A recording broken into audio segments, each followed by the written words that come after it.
They called it a new era of prosperity, a groundbreaking deal for the American worker. They promised shared growth, open markets, and a global future. But what if I told you that the very policy sold as America's economic savior became the architect of its downfall? That beneath the shiny veneer of free trade lay a hidden agenda, one that would quietly, systematically dismantle the beating heart of American industry and leave nearly 1 million jobs in its wake. The North American Free Trade Agreement, NAFTA, was supposed to unite. Instead, it divided, conquered, and bled America dry. Signed in 1994, NAFTA dismantled trade barriers between the US, Canada, and Mexico. The idea was simple: lower tariffs, cheaper goods, more exports, more jobs. Sounds great, right? But the devil was in the details. The real game changer wasn't just cheaper imports to America, but cheaper production for American companies outside America. Suddenly, it was more profitable for US manufacturers to pack their bags, cross the border, and exploit loopholes for massive cost savings. This wasn't just about saving a few bucks on labor. It was about entire supply chains being rerouted, about massive corporations shedding American workers for a seemingly limitless pool of cheap foreign labor.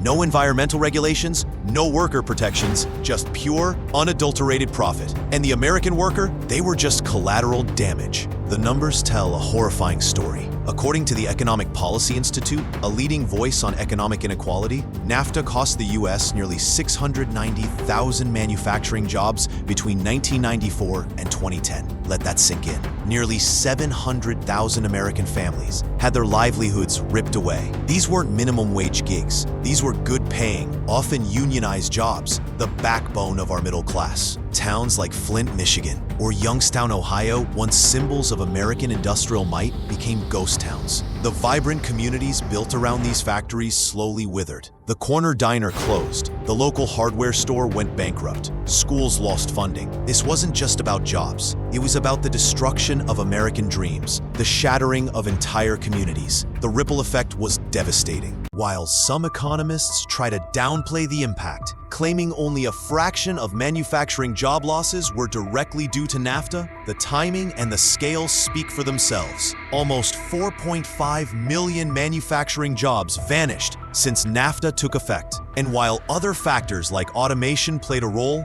the opening of these borders undoubtedly put a concrete ceiling on American wages and eliminated the incentive to keep jobs here. So, if American jobs went south, who picked up the pieces? Mexico, for one, saw an explosion in its manufacturing sector, particularly along the border. Thousands of factories known as maquiladoras sprung up, ready to produce goods for the American market, with labor costs a fraction of what they were in the US. The result? America's trade deficit with Mexico and Canada ballooned, meaning we were importing far more than we were exporting, sucking wealth out of the US economy. The promise of an export boom for the US largely fizzled out. For some, NAFTA was a grand success, for the corporations that prioritized profit over patriotism, and for the nations that welcomed America's abandoned workforce with open arms. NAFTA was a monumental gamble, a policy that fundamentally reshaped the American economy. It stripped away a core component of our industrial strength and left countless communities in crisis. The scars are still visible today in the Rust Belt, in forgotten towns, and in the struggles of a generation told that a college degree was the only path because stable factory jobs were a thing of the past. The question remains, are we doomed to repeat history? Will leaders continue to pursue policies that sound good on paper but bleed the American worker dry? Or will we finally learn the real cost of free trade and demand a future where American jobs are protected, not sacrificed?